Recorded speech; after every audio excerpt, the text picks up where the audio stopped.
दिवाळी सणाचा आनंद लक्ष्मी पूजनाच्या म्हणजे दिवाळीच्या मूळ दिवशी द्विगुणित होतो। लक्ष्मीची यथासांग पूजा करून घरासमोर सुशोभित रांगोळी काढून दारी झेंडूच्या माळा लावून फराळाच्या लाया बत्तासाचा नैवेद्य दाखवून अश्विन महिन्यातील अमावस्येला लक्ष्मीपूजन केले जाते। दिवाळीला प्रारंभ होताच लक्ष्मी पूजनाच्या तयारीवर अधिक भर दिला जातो।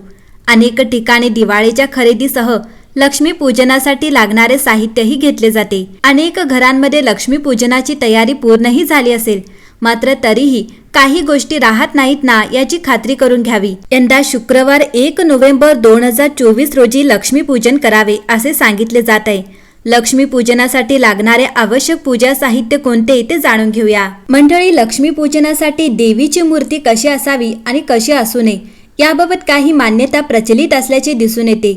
पूजनावेळी स्थापन करण्यात येणारी लक्ष्मी देवीची मूर्ती बसलेल्या स्वरूपात असावी। लक्ष्मी देवी उभ्या स्वरूपात असता कामा नये।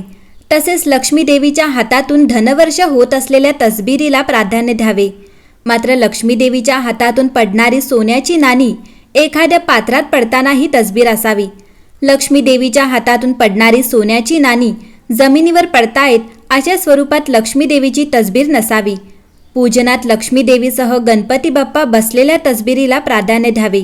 तसेच या प्रकारच्या तसबिरीत श्री गणेश लक्ष्मी देवीच्या उजव्या हाताला बसलेले असावेत। लक्ष्मी पूजनात देवी आणि गणपती बाप्पाच्या मूर्ती किंवा तसबिरीसह हळद कुंकू, अक्षता, विड्याचे पान, सुपारी, श्रीफळ, लवंग, वेलची, धूप, कापूर, अगरबत्ती, दीपक, कापूस, धागा, पंचामृत यामध्ये दही, दूध, तूप, मध, साखर, त्यासोबतच गंगाजल, गूळ, धने, ऋतुकालोद्भव फळे, फुले, जव, गहू, दुर्वा, चंदन, शेंदूर, सुकामेवा, लाह्या, बत्तासे, यज्ञोपवीत वस्त्र, अत्तर, चौरंग, कलश, कमल, पुष्पमाला, शंख, आसन, पूजास्थळी चांदीची नाणी, आंब्याची डहाळी, नैवेद्य असे पूजा साहित्य लक्ष्मी पूजनासाठी आवश्यक असले।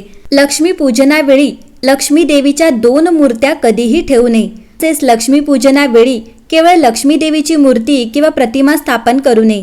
लक्ष्मी देवीची नेहमी गणपती बाप्पा किंवा सरस्वती देवीसोबतच पूजा करावी। लक्ष्मी देवीची मूर्ती किंवा प्रतिमा नेहमी हसमुख स्वरूपाची असावी। दिवाळीत लक्ष्मी पूजनावेळी लक्ष्मी देवी, सरस्वती आणि गणपती यांची स्थापना केली जाते। पूजनावेळी लक्ष्मी देवी, गणपती आणि सरस्वती यांची मूर्ती किंवा प्रतिमा उत्तर दिशेला स्थापन करावी असे सांगितले जाते। दिवाळीत लक्ष्मी पूजनाची तयारी करताना घराच्या मुख्य प्रवेशद्वारावर आंब्याची पाने, झेंडूची फुले यांचा समावेश असलेले तोरण आवर्जून लावावे। घरात सकारात्मक ऊर्जा येण्यासाठी गंगाजल, हळद, कापूर एकत्र करून घरातील प्रवेशद्वाराजवळ शिंपडावे। दिवाळीतील लक्ष्मीपूजन किंवा अन्य कोणत्याही पूजनावेळी देवघरात कुंकू किंवा शेंदुराचा वापर करून स्वस्तिक काढावे। स्वस्तिक चिन्ह हे गणपती बाप्पाचे प्रतीक मानले जाते। स्वस्तिक चिन्हामुळे घरात सकारात्मक ऊर्जेचा संचार होतो, सुख समृद्धीत वृद्धी होते असे सांगितले जाते। मंडळी, तसंच दिवाळी हा सर्वांचा आवडता सण असून दिवाळीच्या लक्ष्मीपूजनाच्या वेळी पूजेच्या ठिकाणी पाण्यात सापडलेल्या काही वस्तू ठेवल्याने अनेक शुभलाभ मिळू शकतात। ज्योतिषशास्त्रात पाण्याचा संबंध चंद्राशी आहे। हिंदू मान्यतेनुसारही चंद्राची उत्पत्ती समुद्र मंथनामुळे झाली होती आणि माता लक्ष्मीचे रूप देखील समुद्रातूनच प्रगट झाले होते। त्यामुळे दिवाळीच्या रात्री लक्ष्मी देवीच्या पूजेमध्ये पाण्यात सापडलेल्या या गोष्टींचा समावेश केल्याने तुम्हाला देवीचा आशीर्वाद मिळू शकतो आणि आर्थिक संबंधित अडचणी दूर करण्यात यश मिळू शकते। त्यातील पहिली वस्तू आहे गोमती चक्र। गोमती चक्र नदीत शिंपल्यासारखी पांढरी वस्तू सापडते, ज्यावर चक्र बनलेले असते, त्याला गोमती चक्र म्हणतात। गोमती चक्राला धार्मिक आणि तांत्रिक जगतात खूप महत्त्व आहे। असे म्हणतात की त्यावर कोरलेले चक्र हे भगवान विष्णूचे सुदर्शन चक्र आहे, जे नकारात्मक शक्तींचा नाश करते। लक्ष्मीची पूजा करताना लक्ष्मी देवीजवळ 11 गोमती चक्र ठेवा। पूजा केल्यानंतर लाल कपड्यात गुंडाळून तिजोरीत ठेवा, त्यामुळे उत्पन्न वाढते आणि सुख समृद्धीही नांदते। पौराणिक मान्यतेनुसार शंखामुळे दुःख आणि गरिबी दूर होते। पूजेत शंख फुंकल्याने नकारात्मकता दूर होते, तसेच उपासनाही सफल होते। शंख हे समुद्र मंथनानंतर बाहेर आलेल्या रत्नांपैकी एक आहे। लक्ष्मी मातेला शंख अत्यंत प्रिय आहे। लक्ष्मी मातेने हातात दक्षिणावर्ती शंख धारण केला आहे। या दिवशी लक्ष्मी देवी सोबतच दक्षिणावर्ती शंखाची पूजा करावी आणि पूजास्थानी ठेवून त्याची नित्य पूजा करावी। धन समृद्धी मिळते, परंतु दक्षिणावर्ती शंख न मिळाल्यास पूजेत दुसरा शंख ठेवू शकता, पण लक्षात ठेवा रात्री पूजेच्या वेळी शंख वाजवू नका, अन्यथा फायद्याऐवजी नुकसान होईल. तिसरी वस्तू आहे शिंगाडा. लक्ष्मी मातेला शिंगाडा ही खूप प्रिय आहे. लक्ष्मीला प्रसाद म्हणून शिंगाडा अर्पण करावा. त्यासोबतच लक्ष्मी देवीला फॉक्स नट अर्पण करावे, जो केवळ पाण्याने प्राप्त होतो. देवी हा नैवेद्य मोठ्या आनंदाने स्वीकारते असे म्हणतात. आयुर्वेदात या दोन्ही गोष्टी आरोग्यासाठी चांगल्या असल्याचे सांगितले जातात. त्यानंतरची वस्तू आहे कमळ. लक्ष्मी देवी कमळाच्या फुलावर विराजमान आहे. कमळाचे फूल हे ज्ञान आणि आर्थिक समृद्धीचे प्रतीकही मानले जाते. त्यामुळे दीपावलीच्या रात्री लक्ष्मी देवीच्या पूजेमध्ये कमळाचे फूलही अर्पण करावे. देवी लक्ष्मीला कमळाचे फूल अर्पण केल्याने केवळ आर्थिक बाजू मजबूत होत नाही, तर तुमच्या आध्यात्मिक प्रगतीसाठीही ते शुभ मानले जाते. त्यानंतरची वस्तू आहे मोती.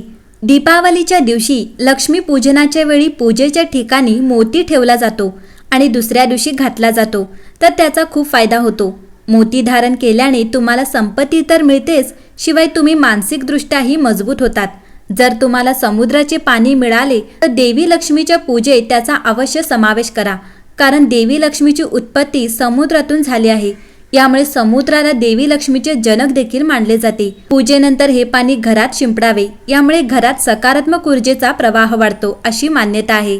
मंडळी, जर तुमच्या घरात पैशांची कमतरता असेल किंवा तुमची आर्थिक स्थिती कमकुवत असेल तर दिवाळीच्या दिवशी देवी लक्ष्मीची विधीपूर्वक पूजा करा आणि आता जे मंत्र सांगणार आहे त्या मंत्रांचा अवश्य जप करा.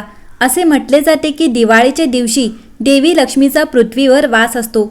जो तिची भक्तिभावाने पूजा करतो त्याच्यावरती प्रसन्न होते आणि आपल्या भक्तांना भरभरून आशीर्वाद देते. लक्षात ठेवा की दिवाळीची पूजा केवळ गणपतीच्या आरतीनंतर आरतीने किंवा मंत्रानेच करावी. ओम गण गणपतये नमो नमः. ओम श्रीं श्रीं श्रीं कमले कमलालये प्रसीद प्रसीद. श्रीं व्रीं श्रीं ओम महालक्ष्मी नमः.